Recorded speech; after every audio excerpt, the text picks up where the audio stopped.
भोंदू खरात संदर्भातली भोंदू खरात प्रकरणी ईडीची राज्यात छापेमारी सुरू आहे। आतापर्यंत 11 ठिकाणी ईडीने छापे टाकले। नाशिक, पुणे आणि शिर्डीत ईडीची छापेमारी पाहायला मिळते। नाशिकमध्ये 5 ठिकाणी तर पुणे आणि शिर्डीत 3 ठिकाणी छापे टाकले। काही दिवसांपूर्वी ईडीने या प्रकरणी गुन्हा दाखल केलेला। समता पतसंस्थेशी संबंधित व्यवहाराप्रकरणी ही छापेमारी सुरू असल्याची माहिती आहे। त्यामुळे आता खरातच्या आर्थिक व्यवहारांचा ईडी शोध घेते।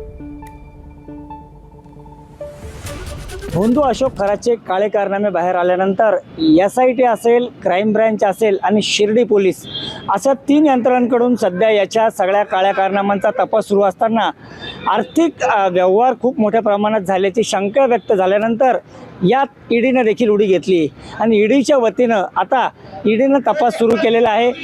नाशिक जिल्ह्यातील भोंदू बाबाचं जे मिरगाव असेल, ईशानेश्वर देवस्थान असेल, त्या पाठोपाठ आता अहिल्यानगर जिल्ह्यातील समता पतसंस्थेत देखील ईडीचं पथक आज येऊन पोहोचलेलं आहे। एकूणच जर पाहिलं तर या भोंदू अशोक खरातनं या समता पतसंस्थेतच अनेक बनावट खाते उघडल्याचं शिर्डी पोलिसांच्या तपासात समोर आलं होतं। शिर्डीतील आर्थिक फसवणुकीचा गुन्हा दाखल झाल्यानंतर या सगळ्या प्रकरणाचा तपास करत असताना समता पतसंस्था असेल आणि जगदंबा पतसंस्था या 2 पतसंस्थांमध्ये काही जे अकाउंट्स आहेत, जी खाती आहेत, ती बनावट असल्याचं पोलीस तपासात समोर आलं। त्या दृष्टीनं पोलिसांनी तपास देखील सुरू केला आणि अनेकांनी यात जबाब देताना ही सगळी खाती आमची नसल्याचं सांगितलं। त्यामुळे कुठेतरी आता ईडीनं या सगळ्या खात्यांची चौकशी करण्यासाठी थेट राहता शहरात असणाऱ्या या समता पतसंस्थेच्या कार्यालयात आज धाड टाकलेली आहे।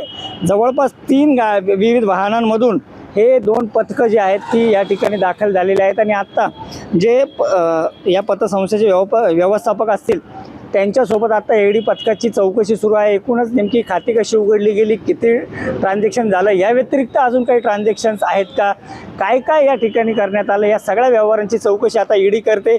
एकीकडे क्राईम ब्रँच असेल, SIT असेल, शिर्डी पोलीस हे तपास करत असताना आता ईडीनं देखील या सगळ्या गोष्टींमध्ये पुढाकार घेत ईडी देखील यात तपासात सक्रिय झालेली आहे आणि या सगळ्या पार्श्वभूमीवर ईडीच्या तपासात या भोंदू अशोक खरातनं जे काही मोठे कोट्यावधींचे गैरव्यवहार केलेले आहेत ते समोर येण्याची शक्यता नाकारता येत नाही।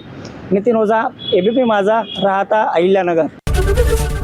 ABP माझा, उघडा डोळे बघा नीट।